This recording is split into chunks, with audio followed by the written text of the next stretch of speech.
as a woman in a field that is dominated primarily by men, yeah, it is not easy to take an unpopular position.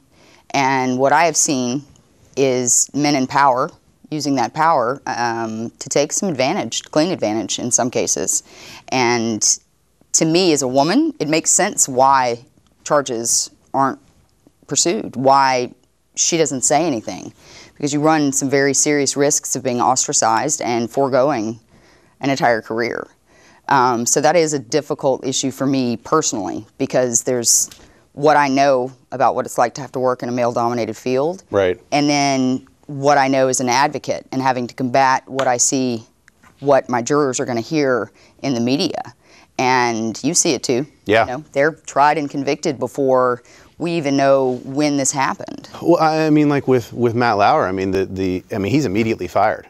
The stories start coming out, and they're bad. I mean, the stories are bad, but there's been no trial. There's been nobody's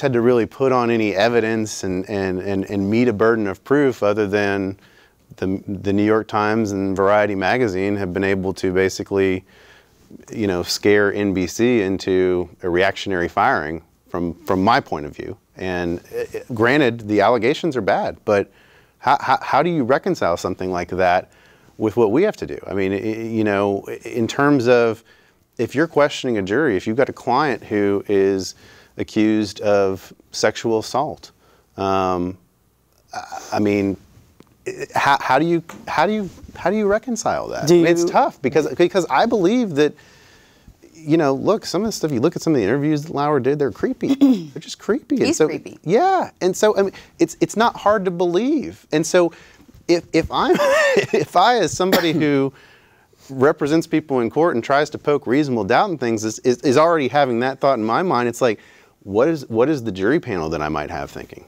You know, I have to, and this is from... And feel free to chime in. Don't just sit there in silence, man. Bust your way right in. Yeah.